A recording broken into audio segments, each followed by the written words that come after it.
Во новото студио на Макфакс гостинка Дани Димитровска. Ке зборуваме и за музиката и за приватниот живот. Дани, добре дојде. Добро ве најдов, многу ми е драго што сум ви у студиово за прв пат. Така, значи веќе знаеш дека не си само ти за прв пат, и јас сум за прв пат во студиото. Се надевам дека ти се допаѓа да, и дека се чувствуваш убаво. Прекрасно, фала. Океј, кажи ми, да зборуваме малку за музиката. Неодамна го промовираше спотот за новата песна Нема две. Интересна музичка приказна, спакувана во уште поинтересно видео, за кое што се искористени кадри од документарниот филм на Бранко Гапо, Град на Вардар. Кажи ми, од каде идејата за оваа песна, во која што се зборува за Скопје, и од каде идејата за ваков спот? Нема две песна од албумот што треба да излезе сега во септември и одлучивме токму таа да биде третиот сингл што ќе го пуштиме пред промовирање на самиот албум. Едноставно видеото си се уклопи со приказната на Нема две. Случајно го гледавме на YouTube, јас и Весна Малинова, и установивме дека тоа е правата слика за оваа песна, бидејќи у него се збори за нашето Скопје, за оно Скопје кое не го познаваме во 62 година. И за тоа што ние како екипа и како уметници сакаме ова Скопје да изгледа, како би сакале да изгледа. Значи би сакале да се врати тој соживот, тоа сочувство, таа љубов што некогаш ја имало, а денес со оглед на тоа све што ни се дешава, имаме недостаток од истото. Тоа е инспирацијата, таму потекнува се ова. Во песната се говори за она Скопје во кое што ние не го познаваме. Кој е твоето Скопје? Моето Скопје е ова денес, ова во кое јас у моментов живеам. Моје Скопје е она Скопје во кое што израснав во пролече. Моје Скопје е коцката на рекорд што ја нема, бурекџијата на рекорд кај што беше 5 динари топка сладолед, универзална сала и некои такви кухни места што денес ги нема, а јас сум носталгична по истите. Моје Скопје е ова урбано Скопје, градско денес, малце прљаво, малце убаво, пуно со гнев, радост, тага, љубов и така натаму, со сите можни измишани емоции. Подготвуваш нов албум? Да. Кога ќе го промовираш? Албумот е веќе спремен, се вика Град за љубов, веќе е готов, се спремаат последните подготовки се во тек. Би требало крај на септември или почеток на октомври, не сум баш точно сигурна, да излезе слобода. Колку песни ќе има на албумот?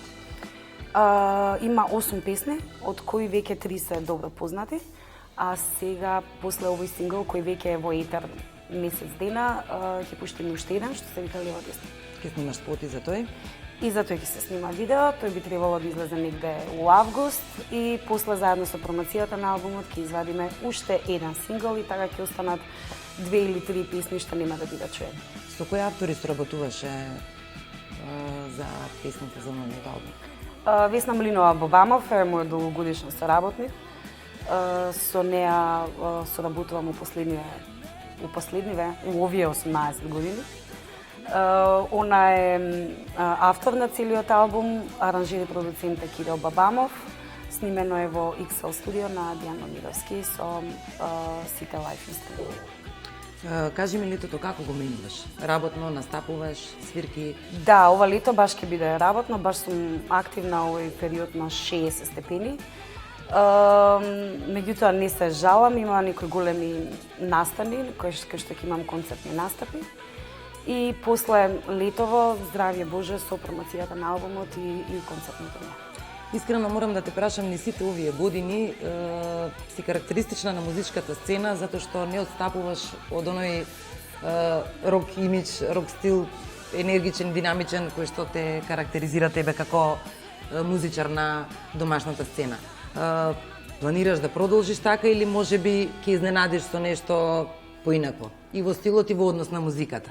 Да, значи не е дека правам планови претходно како ќе сакам да се представам музички. Едноставно тоа е мојот темперамент и се водам според тоа како се чувствувам. Не го одредува тоа мојот карактер, него едноставно емоциите си искачаат, не планираме унапред никогаш. До сега сме немале отстапки и мислам дека и во иднина нема да има отстапки во тие лајв изведби. Јас сум темпераментна по природа и мислам дека тоа ќе си остане заовек. И на 80 години ќе бидам едно пргаво, бесно девојче што сака да пее. Ама музички гледано, овој албум сега што искача дава една друга димензија.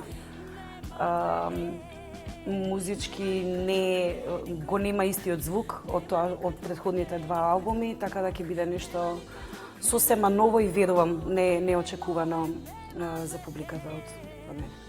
18 години си на музичката сцена. Кога ќе направиш една ретроспектива и кога ќе погледнеш некои постари снимки од тоа кога си почнала да пееш и сега, можеш ли да направиш некоја разлика? Да, има огромна разлика, 600% има разлика. Па, мојот прв настап беше 99-та година, со само ти ми требаш на Макфест, тогашен. И ако направам споредба од таа песна до оваа сега, последнава, нема две, тоа се две различни галактички димензии, немаат врска една со друга и музички, и стилски, и начинот на пеење сменет, и начинот на изразување, погледот е сменет. Тоа била една Дани, оваа сега е друга. Што и недостасува на музичката сцена? Мислам дека владе една Со оглед на тоа дека многу нови имиња се појавија на сцената, мој впечаток е дека не се снимаат доволно песни во однос на оние пејачи кои што се од поодамна на музичката сцена. Имаме ли ние проблем со музичката сцена овде? Не знам, тоа е едно длабоко прашање што си бара малце поопширен одговор, меѓутоа генерално гледано не мислам дека македонската сцена е таа која што заостанува. Мислам дека постои еден маркетиншки мрак, каде што не можат ни овие што се етаблираниве, ниту овие поновиве генерации да се себе изразат и да луѓето ги чујат. Значи све ова што ни се случува влијае на сите нас. Недоволно медиуми, недоволно почитување на македонска музика, недоволно многу што за да се каже дека македонска сцена нема. Има. Знам дека има. Во сите овие музички обврски кои што ги имаш, дали имаш време за приватен живот? Дали ќе одиш на одмор? Апсолутно, секој има време за себе. Тие што викаат дека немаат време за себе, тоа е за мене чиста лага. Веројатно и се лажат самите себе, бидејќи секогаш постои време за себе и секогаш треба да има време за себе.